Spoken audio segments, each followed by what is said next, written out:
We are going to attempt to answer your questions and impress you.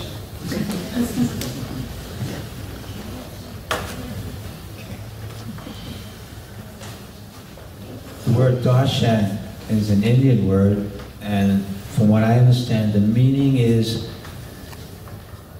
to sit in the presence of the Master and just drink in his loving vibrations. The Master just sits there and everybody just sits there, and this special energy transpires. That's what they do in India. But in the West, if you just all sat there and I sat here and we closed our eyes, it's a bit boring. So we answer questions to entertain you and to entertain ourselves.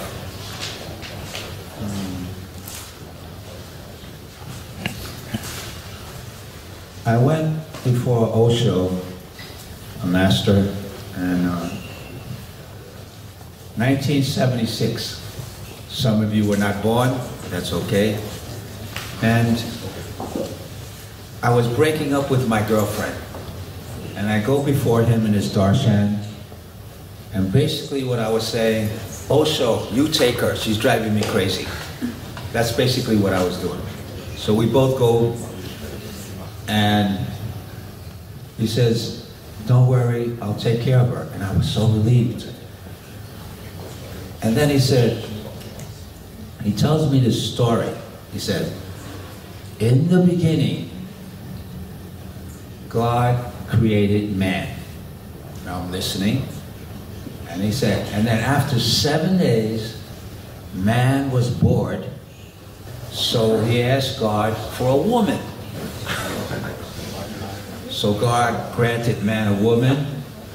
And then after 7 more days, the woman was driving man crazy. So the man said to God, please take her back. 7 more days, and man is bored, and he says to God, please give me the woman back. And it goes back and forth, back and forth. And then he looks at me, Osho, and he said, you can't live with a woman, and you can't live without a woman. And I'm listening, and I'm waiting for the answer, and he just left me like that. And that was a darshan. I walked out, I said, what? What is he talking about? I can't live with a woman, and it's true when I look at it.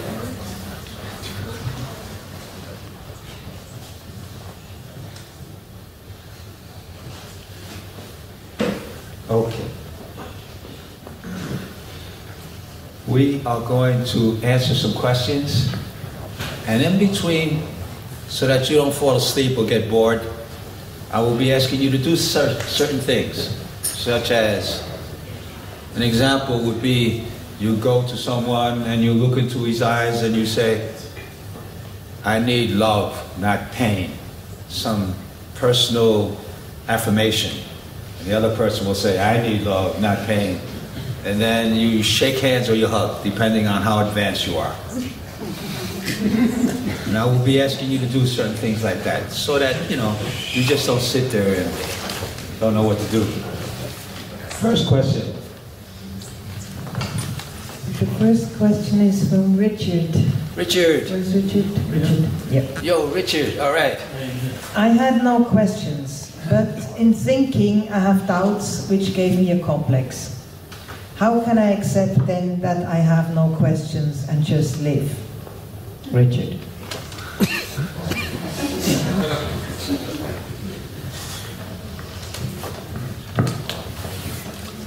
Richard, from what I know, it's very difficult to sit there and do nothing and accept existence. You know, things come, they go, without questions.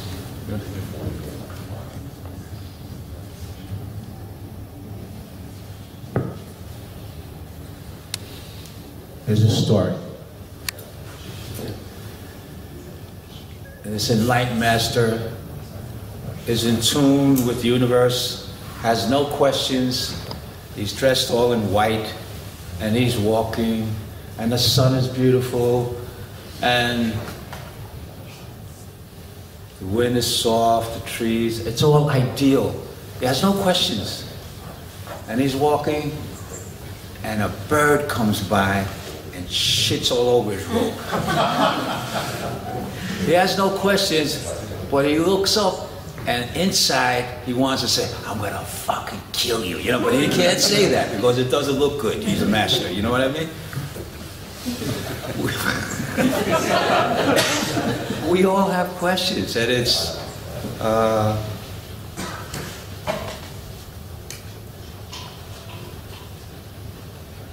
a way of communicating. It's a way of saying, hey, how are you? How's it going? You know, and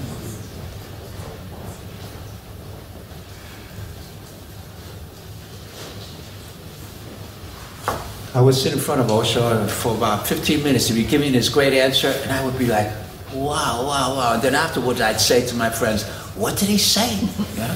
I was so gone with his answers, you know? But it was just the connection. That was more important than the answer. You know? He has no questions. Maybe later on, you'll get one, all right? And feel free to ask. All right? Or else I'm going to be standing here and nothing to do, okay? Yeah. All right? All right.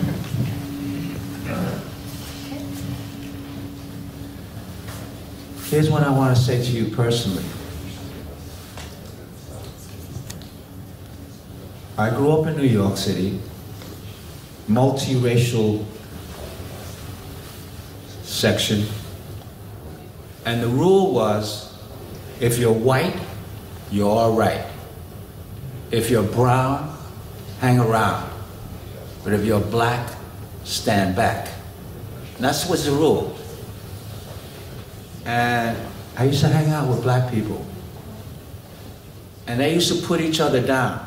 They could call each other nigger, but not a white person couldn't do that, you know? And one of the worst things they would call each other was an Oreo cookie. An Oreo cookie is chocolate on the outside and white on the inside, smiling, trying to get approval from everybody, you know?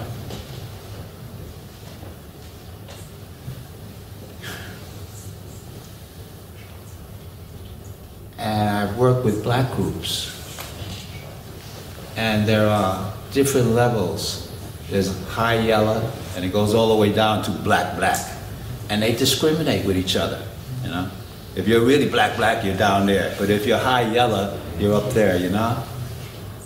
And what I want to tell you is, you don't ever have to sell yourself out. You don't ever have to grin and eat shit for anybody. Don't ever do that. People don't like you the way you are, your color the way you are, too bad, you know? That's what I learned. The worst thing you could do is smile to please the other, to get accepted. That's not what life is about. Follow your heart. People don't like your color, fuck them. It's an enlightened master talking, okay?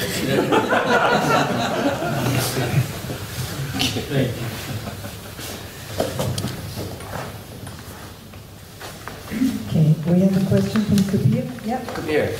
I would like to know if everything which happens to us is because it's the mirror of ourselves. If everything that happens to us, if it is a mirror of us.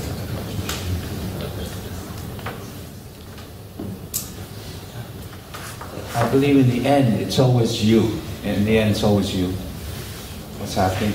But you have to accept that what's happening to you also is a big influence, you know, on you, even though it didn't originate with you, you know. My psychologist will explain this.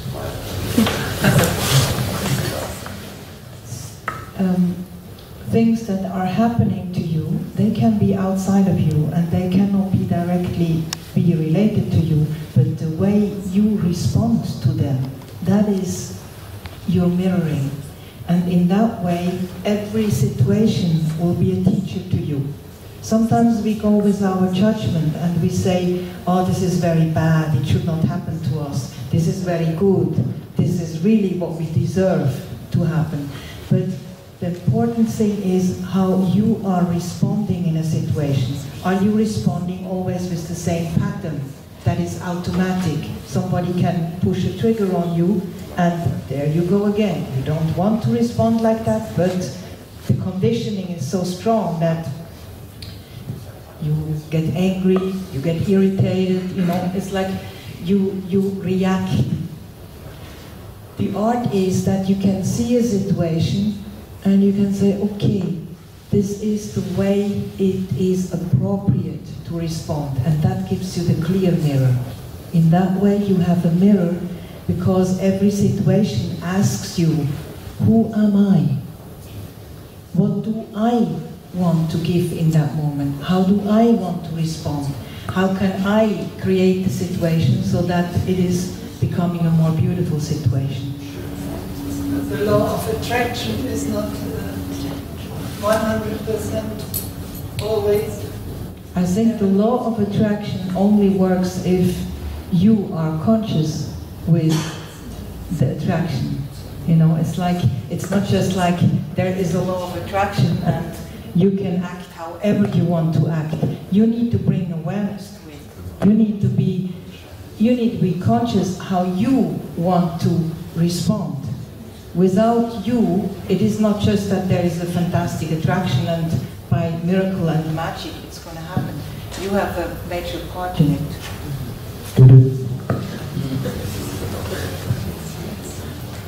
You understand? But my unconscious, I attract things to get conscious what I am, of the things which are in the dark. Yeah, and your work is to make it conscious. You have to do the work. It is not just that there is a law that will do it for you. Without your awareness, without your conscious effort, where are you? When I'm ill, for instance, if I'm ill, is it my own thoughts? Because I'm not conscious of something, about something? I don't know. There is definitely ways that, you know, you can make, there's like a whole psychosomatic area where it's very clear, like you're repressing emotions, it can make you sick because you're not listening to yourself.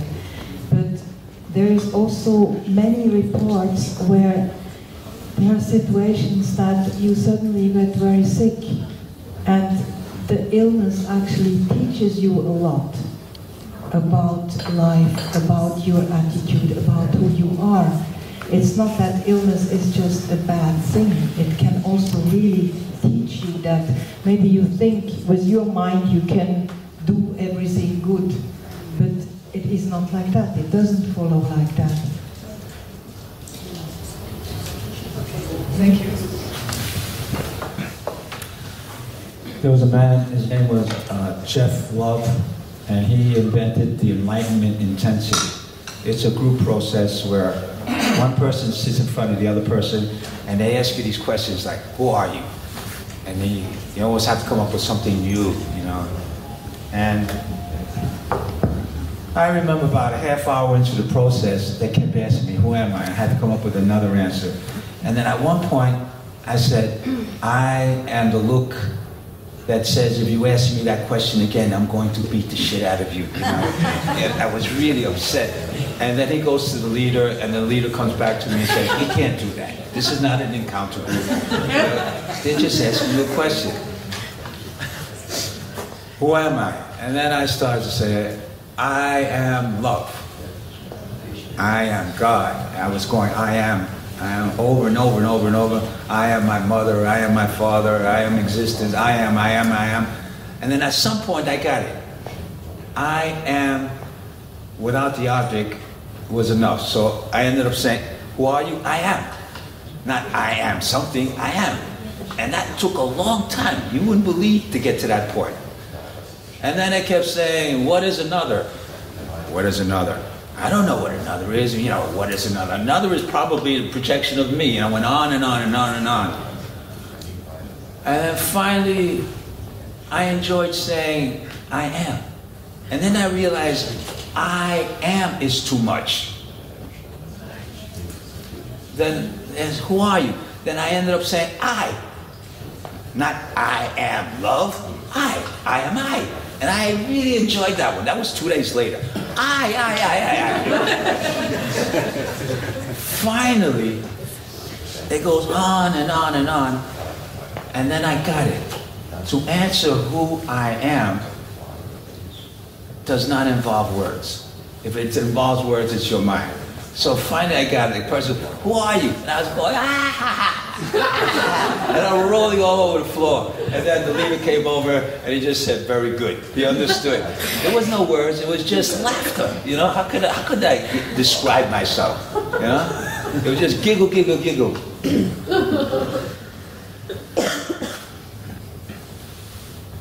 Answer to your question from the outside and all of that, you know. In the end, there's no words, it's just, just, with no words, just appreciation. I don't know how else to put it. It's just DPS inside without words. That's what I discovered. Thank you. So this question is from Kabir. Kabir. Dear Veeresh, recently I was listening to the personal darshan you have had with Osho. You were talking about the 3 major fears coming up in your group therapies.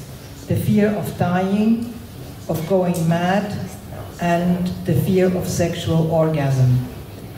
I'm not afraid to die. I'm happy to be alive, but when the time comes, I will welcome my death with a hokahe. I'm not afraid of going mad, lol. The fear left in my life is the fear of sexual orgasm. Being with you in the university is certainly the best place to overcome this fear. Do you have any further advice? With love and gratitude, Kabir.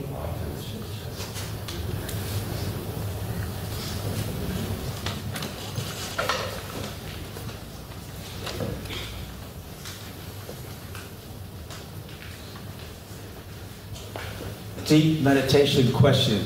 Kabir, if you are not the body, who are you? That's deep stuff, man. If you're not the body, you can't. If I'm not this, if I'm not that, if I'm not the body, who am I? That's a good one. And that'll be an exploration for you at the Humaniversity. No objects, no externals. You know? Who am I? You know? And I think you go into this gaga space where there's no answer, there's no words. There's just a big appreciation.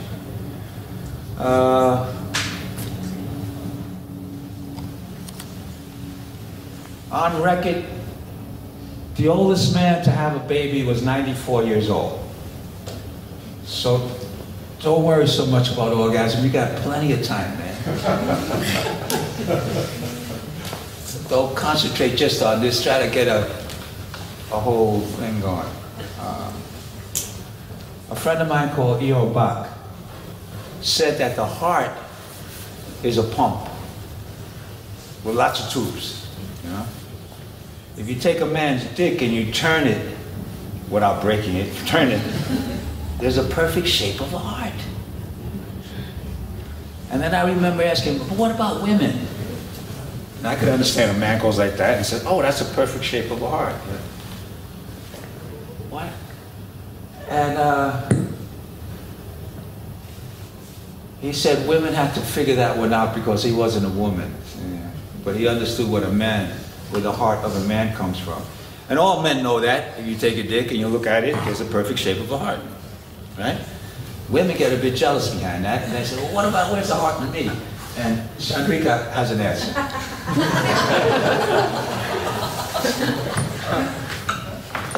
Well, I don't know this one. I mean, you can argue that women have a clitoris, women have prostate, which they actually only found out now. Up till now, it was always in the medicine world that men have a prostate, but women don't have a prostate. And apparently women have a G-spot, and the G-spot is actually on the female prostate. And it has the shape of a heart. So they say.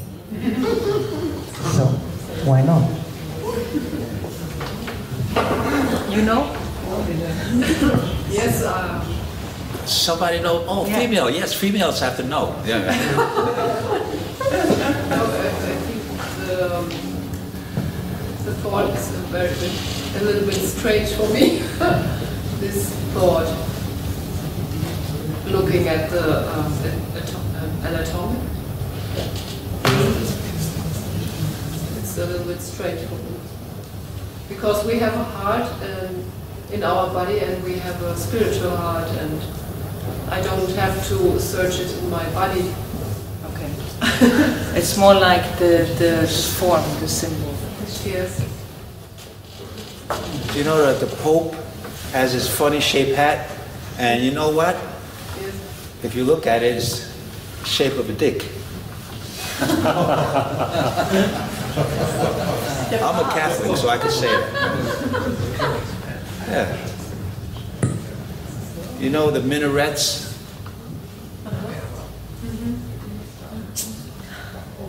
Yes, okay. Yeah, but they're all symbolisms all over the world. All religions have them. You go to Thailand and you see these incredible things. They're all pointed to the sky. You wonder where that all comes from. You know? To be heart full. Your heart is full. Now you could say spiritually my heart is full. But to be heart full means that you got a stiff dick. I don't understand something. Okay, we'll show you.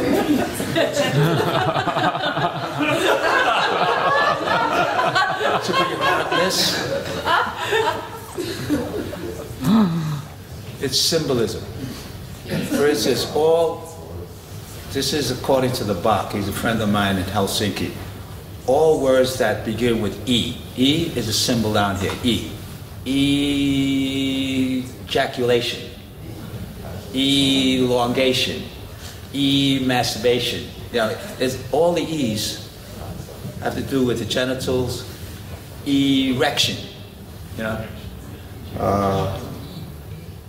Again, this is heathen mythology. They say very little about women, you know.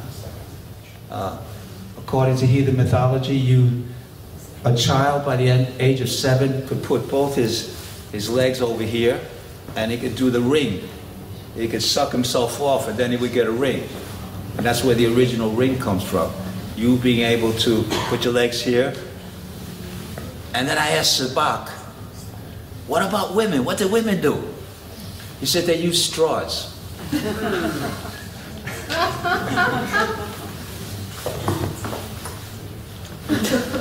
And everything seemed to be centered around sperm and God. And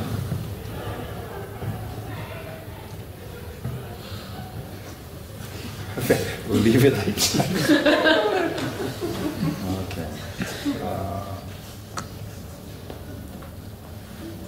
The three-ring circus. Three-ring circus, the center circus was fire in the beginning of time. Women lived in one circle, men lived in the other circle, and when they wanted to get together, they would go to the fire circle in the center. They would make love, but then always they would go back, the men would go back to the men's circle, the women would go back to the women's circle. This was in heathen mythology. At the age of 7, all the children would live with the women. At the age of 7, the men would then go to the men's circle and learn how to be men, and women would learn how to be women. And you see it today in the three-ring circus, and you don't know where it comes from, and it goes all the way back to heathen mythology of how to be a man, how to be a woman. Very fascinating stories.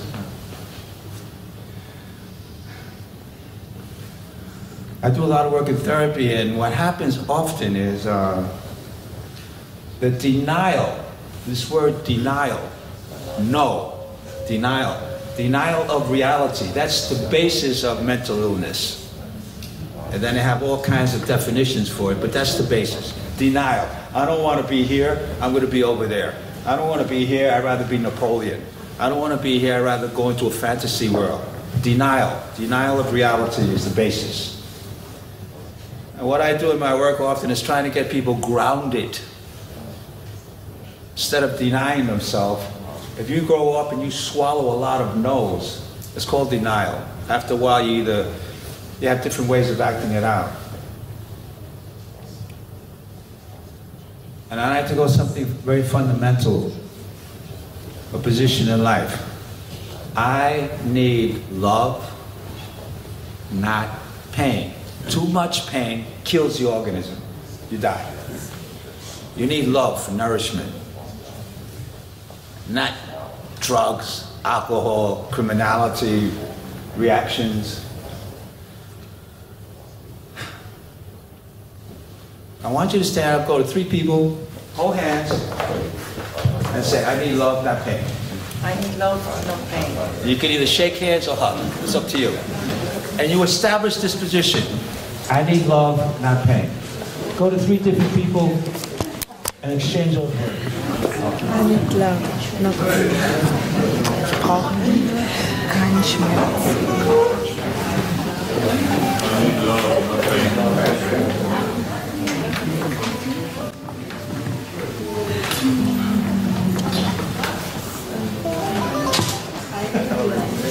I need love.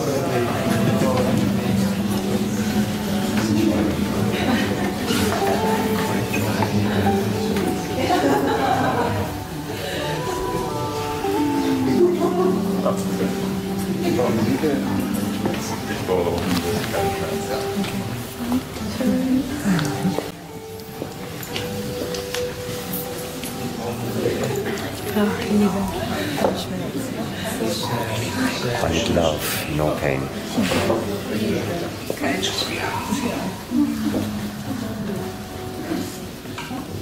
Just like right now, things changing.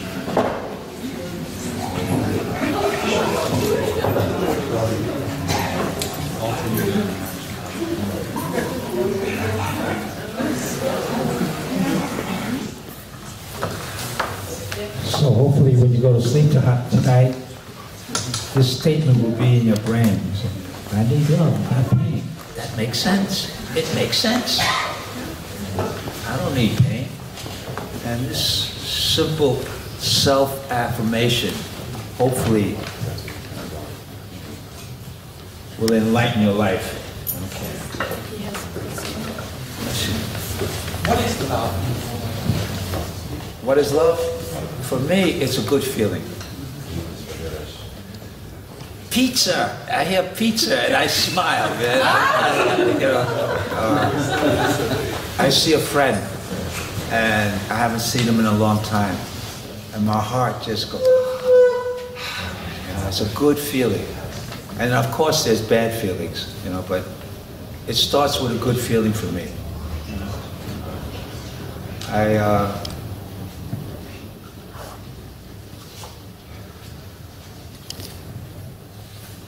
Going back to my friend the Bach, who came up with all these about the heart things. He said the word love. In heathen times, they used to, everything was read backwards. So evolve. What does evolve mean? Evolve, like choice. You cross the border and there's evolve, right? Love. So originally, love meant selection of the genitals. How about that one? I select your genitals. Evolve. Instead of love. Read it backwards. This is according to the Bach. I didn't say this, It's a good feeling. And then more than that, but it starts that way for me. Like I like to say pizza because immediately I love pizza, so I get a good feeling. unless you want a more deeper. It's not enlightenment, it's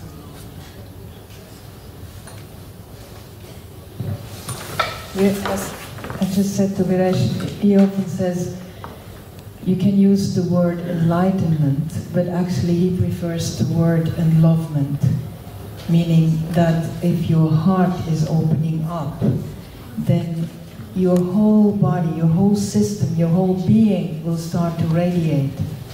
And that is actually the love is like the battery of your being. Enlightenment is often thought like something that happens up here in your mind. En-love-ment is more something that happens with your whole being.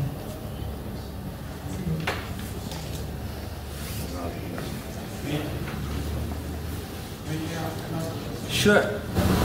If you compare Jesus. If you compare Jesus with Buddha and with Muhammad. Yes. With you. If I compare Jesus, Buddha, Muhammad. Osho. What do you think they have in common and what is the difference?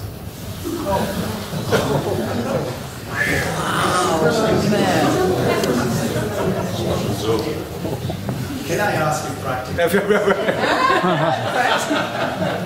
Go for it. Veeresh, I would like to know if you. I would like to hear you talking about unworthiness, if you like. What? Unworthiness. Unworthiness. Unworthiness. Yes. Yeah.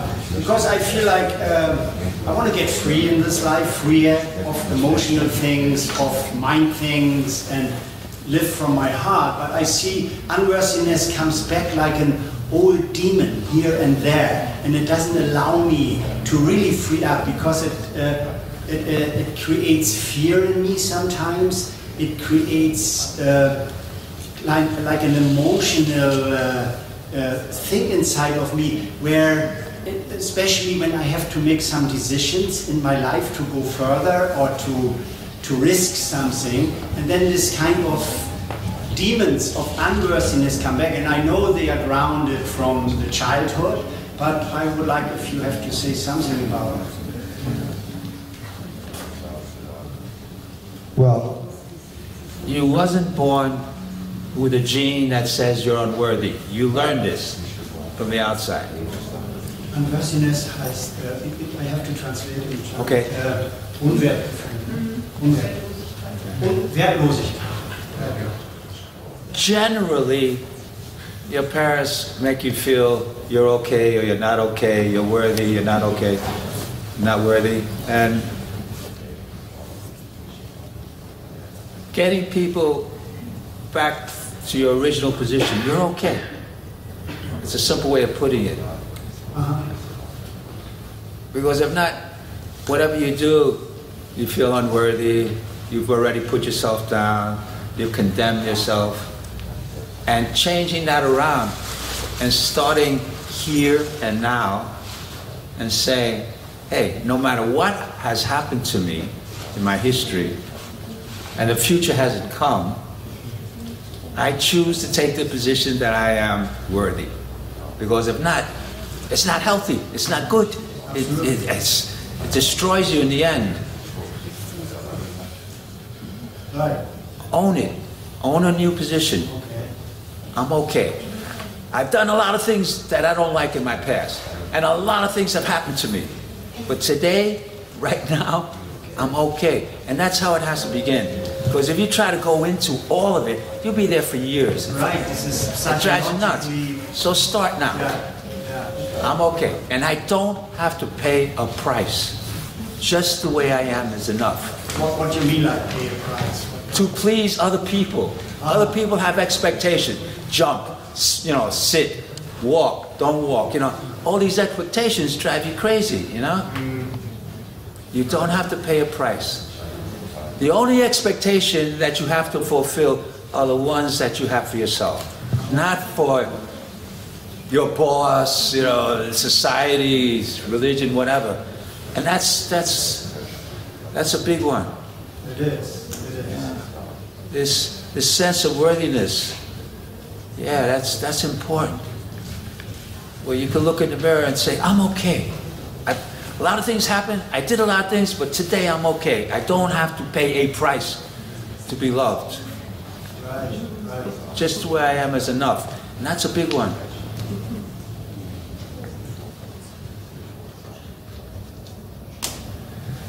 Just the way I am right now is enough. You have to own that. Maybe tomorrow you could become president or whatever, you know? But just the way I am right now is enough. Own that. Everybody stand up and exchange that with each other. Just the way I am right now is enough. Just the way I am right now is enough. It's enough, man. It's enough.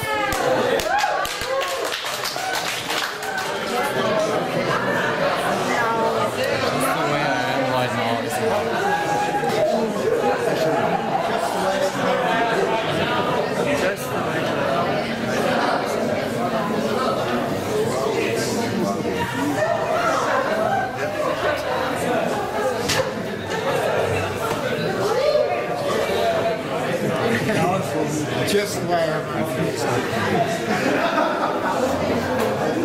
You too, man? Yeah. You always meet people emotionally.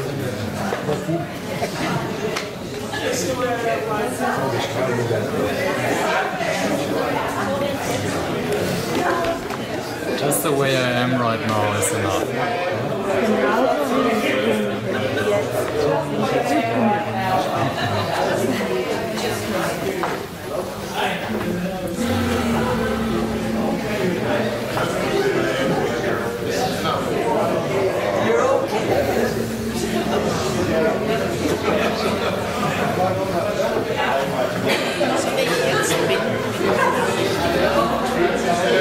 Oh, that's not a thing. Still is okay.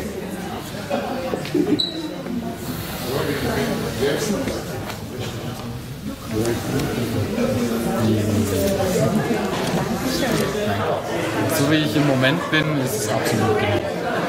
So wie ich jetzt bin, ist absolut okay. Okay, when you finish, can you please sit down here?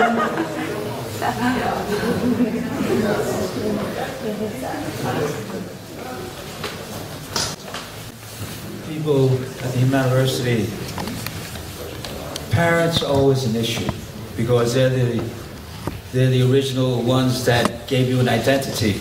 You know, they looked at you and they say, a boy, yay, a boy, a girl, oh, a girl. You know, your parents are your main role models for who you are.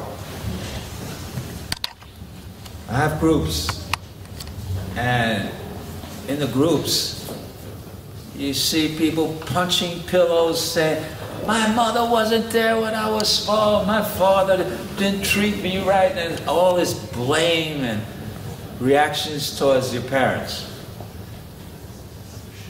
I remember telling a group, I could see you all punching in the pillows, being angry, sharing all your reactions towards your parents.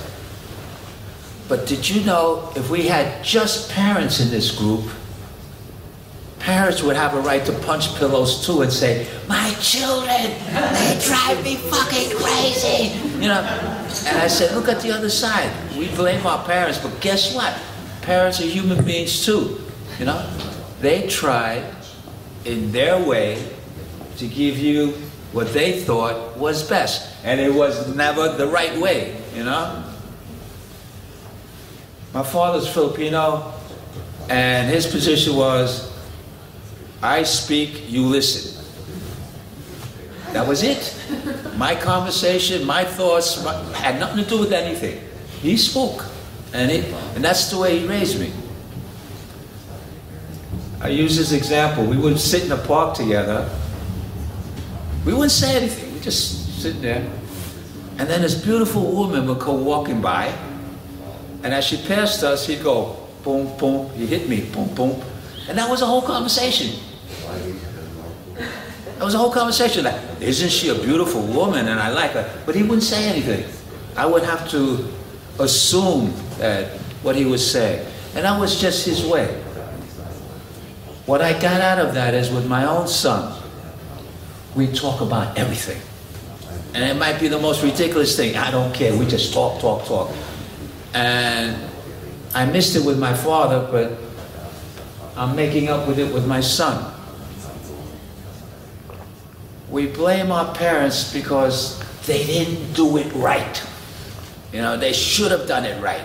And there's primal scream, mama, mama, mama, daddy, daddy, daddy, I hate you, mama. And at some point, you have to grow up. And you got to be able to say, I thank my parents for giving me what they could in their way. Not my way, in their way. That's a growing up period, you know? It's called forgiveness. One of the worst emotions that you can hold on to is called resentment. Resentment is anger, but you don't share it. You just say, but you don't share it. Resentment. That goes inside of you. It kills you eventually, the cells. Resentment. You have negative feelings, but you don't share it. You think about it, you might say a little bit, but you don't let it go.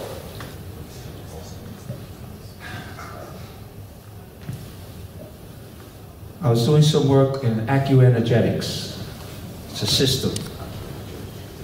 And they said, are there any, they were telling me, they told me a story.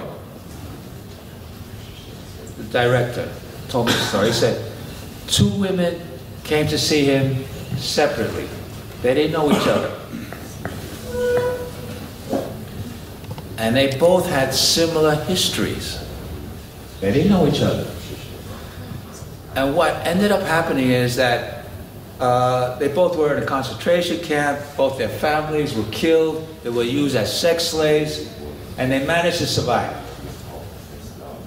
One woman said, the director said, can you forgive? Because if you don't forgive, this is going to destroy you. And she says, I can. I could forgive the guards. It's difficult, but I'll let it go. Another woman said, no. I'll never forgive them for what they did to me. They killed my family, they killed everyone, and I won't let it go. This resentment was there. She ended up dying of cancer. It was destroying her inside. She wouldn't let it go. The other woman that got married, has kids. That's how resentment works. You swallow these no's, and you don't share it, and then in your body, it just starts to eat itself up.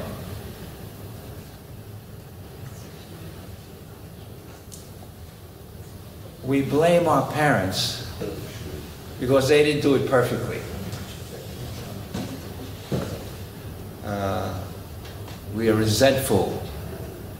And I spent a lot of time trying to get people to say, hey, they tried. What can you do? You know, it was their trip. They tried and they did it their way.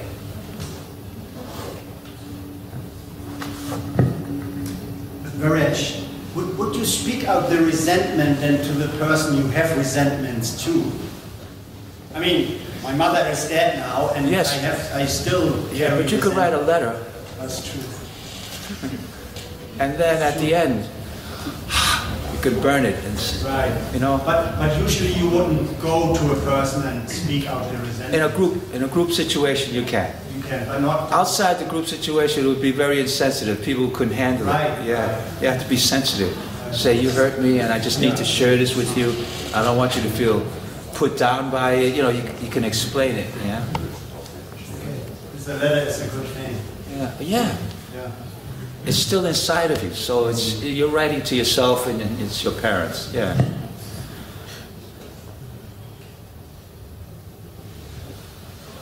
I forgive my parents for not being perfect. If you can do that, it's kind of like you grow up. All right? Everybody stand up and exchange those words. I forgive my parents for not being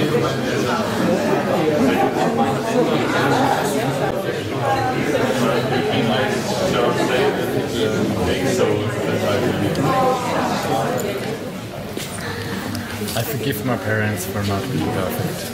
vergebe meinen Eltern, das nicht perfekt war.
Okay, are you finished? Can we start again? There was an enlightened master named Gurdjieff. In his workshop, there was a sign. And the sign said, you can tell how far a man has come in his life by how much he loves his parents. And he wouldn't work with you unless you loved your parents. That was one of the requirements. That was something basic. And then he could take you to a higher level. And you see people come into groups and it's really this conflict, blame, hate, resentment towards parents. And they get stuck with this. And this guy, they never grow up. They're always reacting. They're like adolescent teenagers and still they're blaming their parents and they haven't said, it's enough now. I give it up. I don't want to blame them anymore. This exercise of forgiving your parents, it ends up with you forgiving yourself for not being perfect, because that's the bottom line. You know, your parents are on the outside, right? If you can forgive them, you can go to another step, a deeper step, the final step. I forgive myself for not being perfect. I feel guilty that I didn't do it correctly. I'm not the ideal parent, I'm not the ideal husband, I'm not the ideal, I forgive myself for not being perfect. That's the bottom line. That's why it's important to be able to forgive your parents. A little brainwashing, everybody will stand up and say, I forgive myself for not being perfect. The bottom line, everybody up.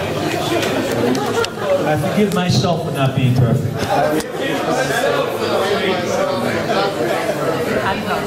And hug.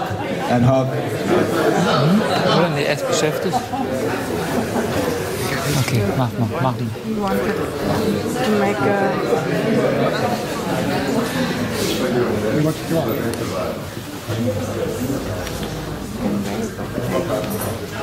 Fresh. Go down a bit more.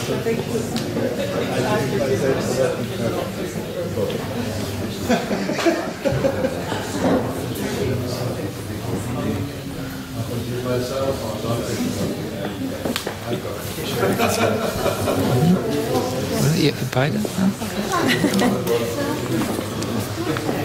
Ich vergebe mir dafür, dass ich nicht perfekt bin. Ich vergebe mir, dass ich nicht perfekt bin. Auch.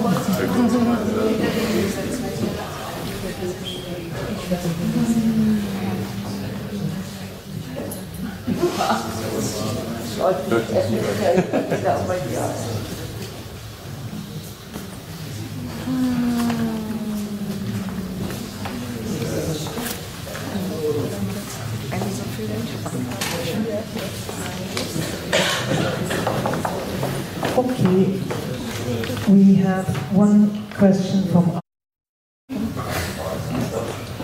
Dear Veeresh, my question I want to ask you is about my working situation at the university.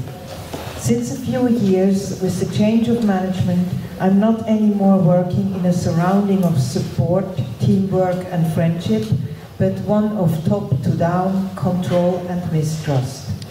It seems like I still have to learn something out of it. Also, I'm dependent from it as it is my financial income. How can I deal with this situation in a heartful and friendly way? Love.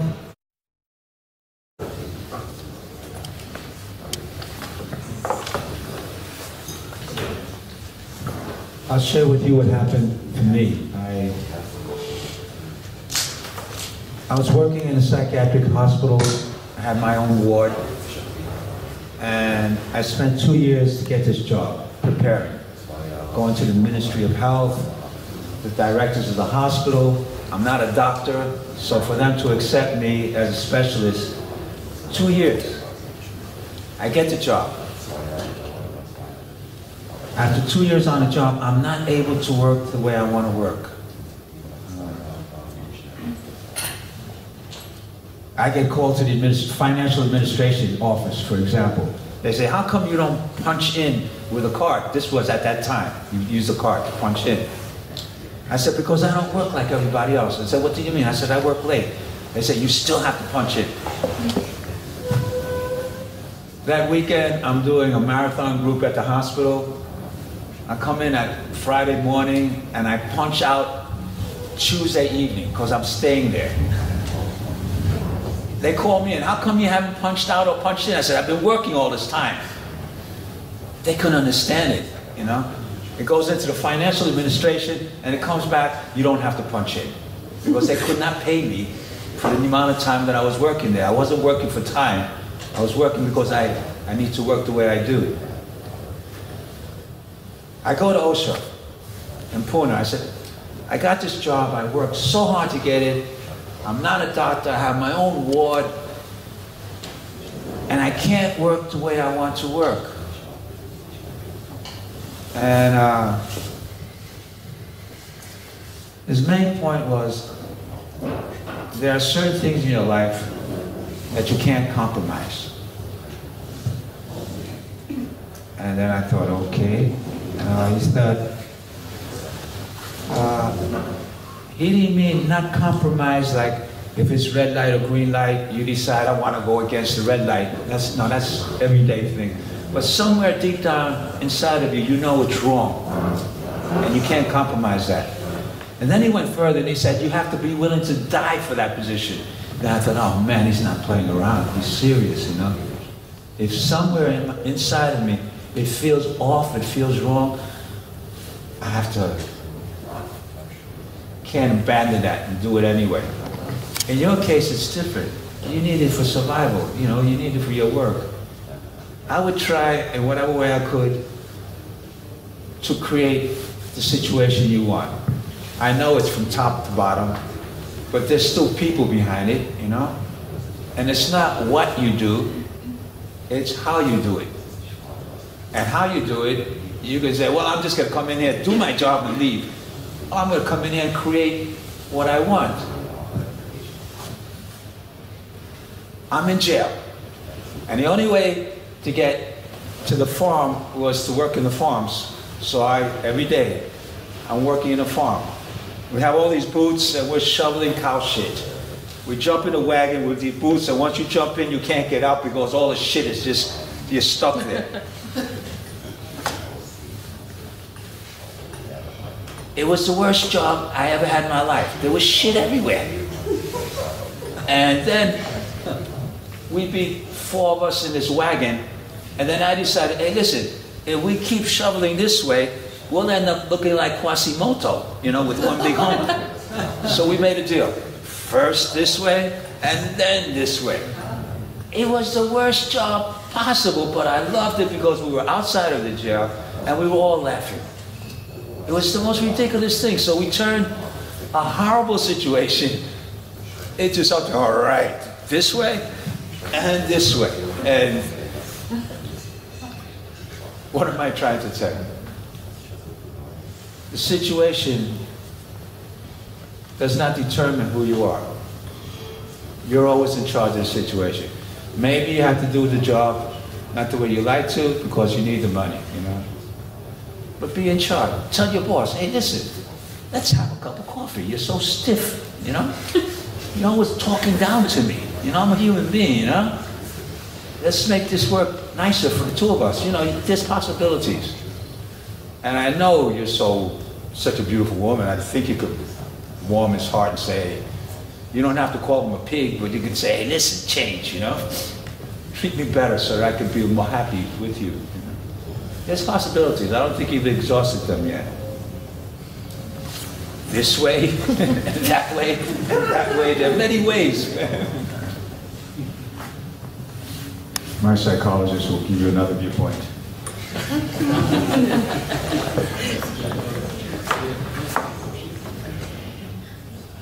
Well, the other viewpoint is that you can focus on that you have to work in order to make money. That's one. You can say, this is no doubt, that's just what you have to do. What can I do out of it? And then you look at, it becomes more a challenge, how can you make your work in a way that it turns you on? Because when it turns you on, it will turn other people on. People around you, they will respond. Because if you start to radiate that you're contented, that you're excited, that you're happy, that you do things with excellence and with quality, people will start to appreciate. You give what you want them to give to you. If you start to come with support, with excellence, with good quality, with an open heart, they will start to pick that up. And maybe it takes a while till they can immediately respond. But in that way, you can do something. You have possibilities. And maybe you try that way, it doesn't work. Maybe you do that way. But if you make yourself happy with the way you do the things, you know, you don't judge anymore, I just do this stupid work. No, make it really beautiful so that you are satisfied. If you're satisfied, there will come a response. You mentioned the law of attraction. It's a law of attraction, but you give it. What you want, give it. You want caring, give caring. You want fun, give fun. You want support, give support. Then it can come back to you. And it becomes very exciting. So I see it more like a meditation to work there.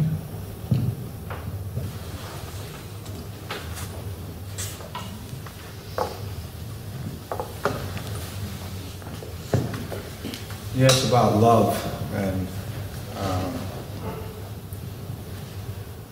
when I first started to do meditations, I understood meditations were done so that you can get enlightened. There was a goal. You just don't meditate forever. There's a goal. So I understood from what I could read that there's this energy that goes up and down your spine that's called Kundalini. And then there's this seventh chakra that if it opens up, you know, the energy flies out. And if it's your third eye, then this energy opens up. And for years I was searching for, waiting for this energy to happen. And then I understood that I was looking in the wrong place. I understood that all these energy points, 7th chakra, 6th chakra, this chakra, heart chakra, sex chakra, all these chakras for me are now light bulbs. Light bulbs, light bulbs, and the battery is the heart. I thought this was complete by itself, or this was complete by itself, or the Kundalini is complete. Then I realized when my heart is open, that's the battery. Then all the light bulbs go on. And when my heart is closed, the light bulbs don't go on. The Kundalini doesn't rise. And that was a big discovery for me, because I was really waiting. I was waiting to see, I was waiting for this one, and all these stories I've been told. And then I got it. These are just energy points opening. I call them light bulbs. Big light bulb. Light bulb, yeah. But the heart is the battery. When the heart is open, all the light bulbs go on. And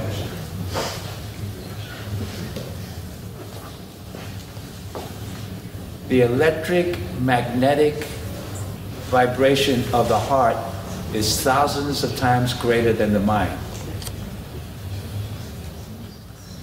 You could walk into a football stadium and you could stand there and open your heart and say, I give you all blessings.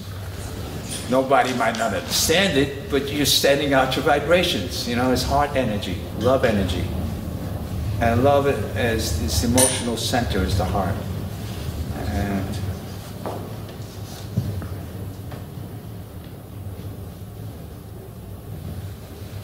I call it a good feeling.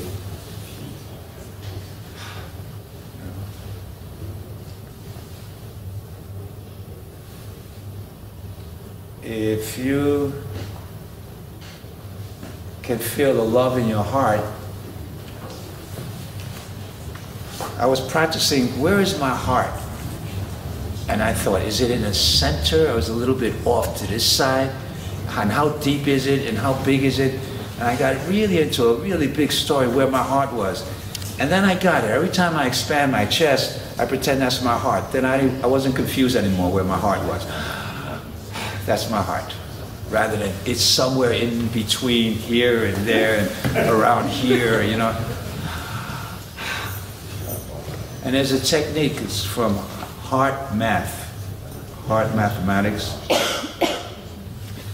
Think of a loving situation, recall that loving situation, and then take that loving feeling into your heart and expand. Loving situation, pizza, smile. You get that good feeling? And in heart math, they say to make decisions from your heart, not from your mind. So, if I'm working with someone, the answer from my heart is, what's the best solution for me and what's the best solution for the other? What's good for me and what's good for the other? And this is heart position. If you think you're listening to your heart and you're with the other and the answer comes, kill the motherfucker, that's not your heart, that's your brain. Okay? Now you understand the difference. The heart is always positive, and it's always it's your interest to keep beating and keep promoting the next moment. So it comes from the heart. When you're born, the first thing that develops is your heart, not your brain. That's later. Your heart is first. So trust your heart. That's the source of love. A heart attack, you can see that it's just the opposite of what you need.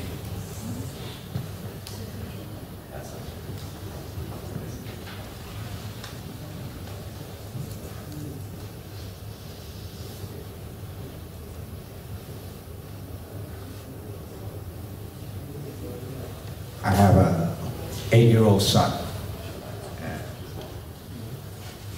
He came to visit me from Brazil, and he was leaving. And I said to him, Rishi, I'm very proud of him. I said, let's have a photo so that we can have it for the future, the two of us. He's 8 years old, and he turns around and he looks at me and he says, no.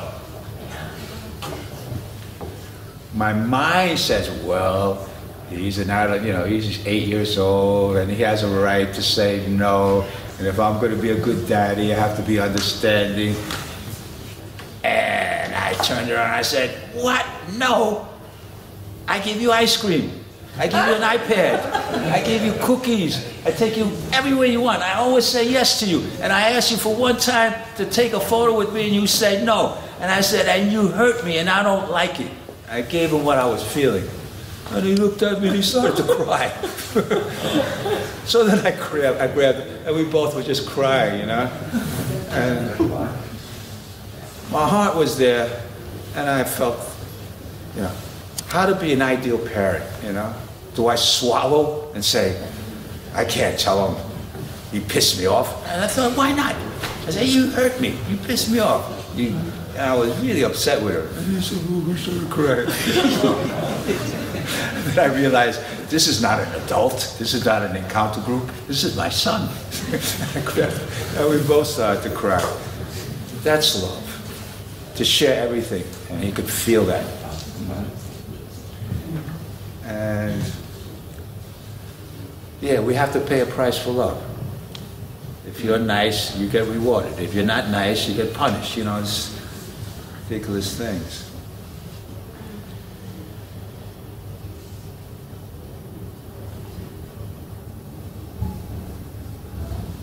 Your behavior can always be questioned. You can always do it better. Your behavior, the way you act. That's always changing. One moment you do it right. Rishi, you're beautiful. Rishi, you piss me off. You know, behavior can always change. In your heart, that's not changing. That's constant. In your heart, you're perfect. Your behavior is strange, but in your heart, you're perfect. And owning that is part of being a lovable human being. In my heart, I am perfect. That's a big pill to swallow, if you can own that.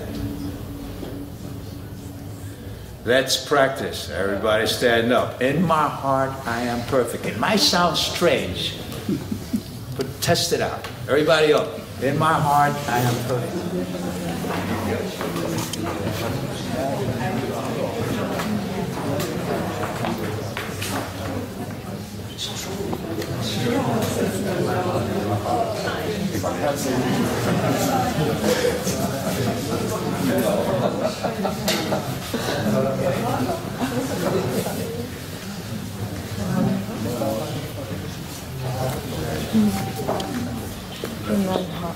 In meinem Herzen bin ich perfekt.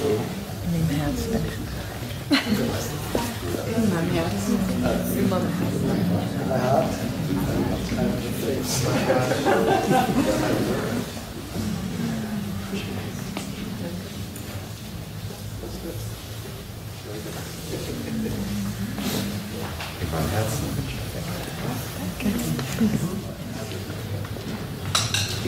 This is the summary.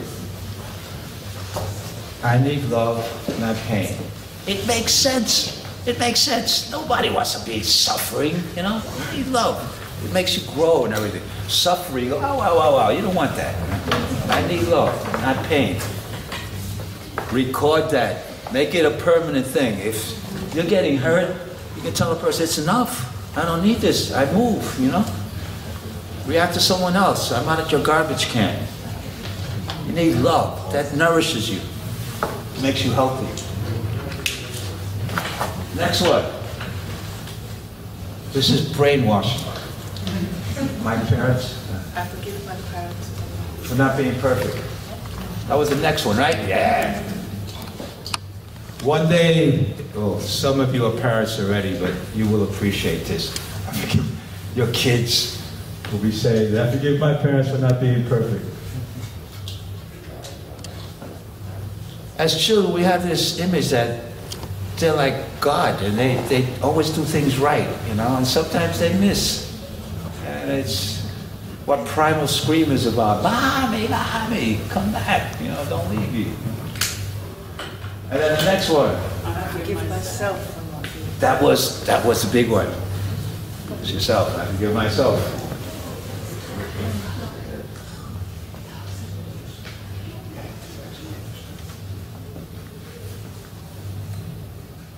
And then after that, the final one.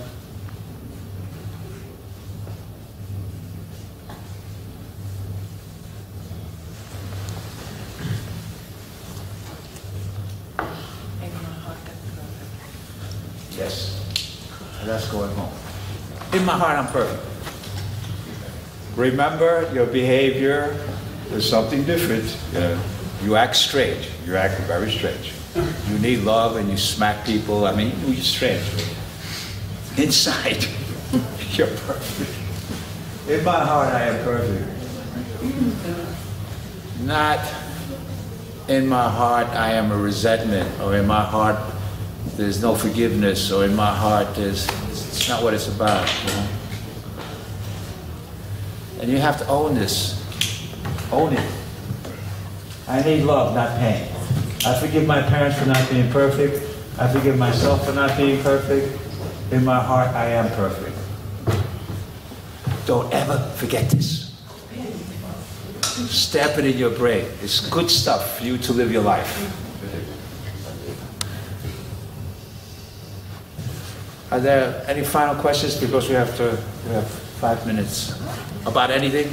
Yes? In my family there's a strong point about resentment between my sister and my brother. Can I do anything about it or just leave it as it is? Say again. In my family, between my brother and my sister, is a big case of resentment. Yeah. And can I do anything about it or just leave it as it is? My sister's blaming my brother for having done something to our mother, and she cannot forgive him. And I can feel her pain. But she said, I can't do anything about it, and I don't know what to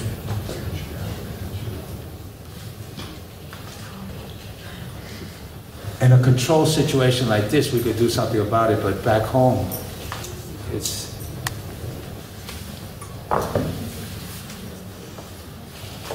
I get people saying, listen, my brother or my sister, they're an alcoholic or they're into drugs, and I can't do anything about it. What do you think I should do? And my answer is, you don't have to be a therapist, you know, to share what's happening inside of you that is hurting you, it's destroying you, it upsets you, you know, rather than to say nothing, you know. And I feel that you love them, therefore you care. Don't give up. Don't give up. Say, listen, sit down separately. Say, listen, I'm hurt because I see how you don't open up and communicate. And it's not that it's the right way of doing it. It's you saying, hey, I love you, you're my brother, you're my sister, and I want you to come together, you know? And even say, do it for you if you can't do it for them, for each other. Don't give up.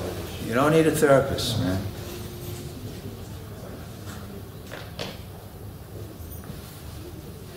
Somebody says they have an alcoholic brother and they don't know what to do. I said, beg them to come to the Humaniversity so that they can make a step. It doesn't matter how they get there, and then we could do some work.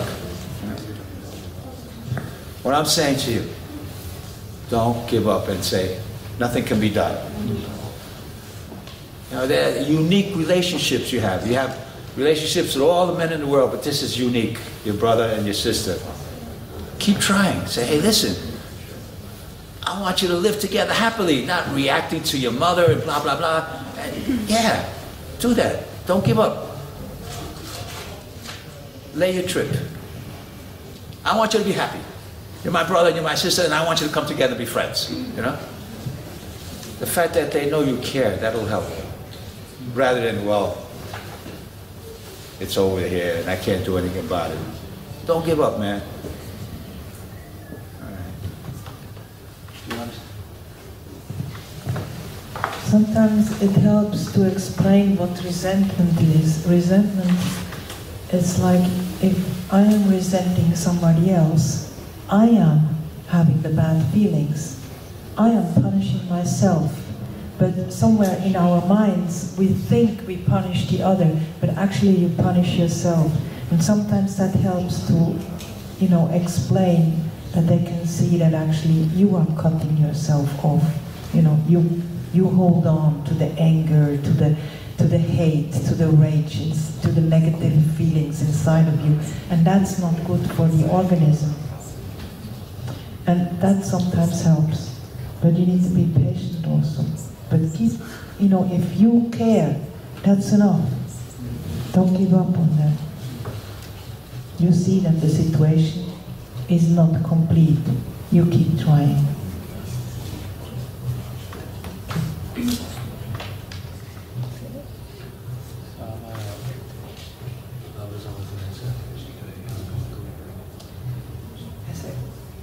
Okay, so Veeresh would like that we finish this darshan by you going to each other, say to each other, love is always the answer, and then hug.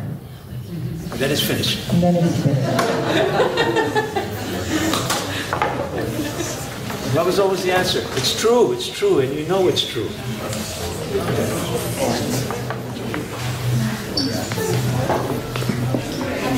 Love is always the answer. Liebe ist immer die richtige Antwort.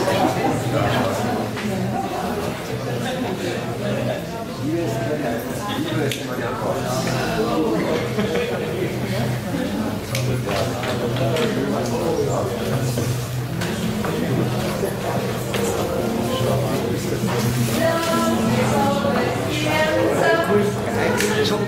Immer die Antwort. Liebe ist immer die richtige Antwort. Der Mann das jetzt? Einmal umarmen.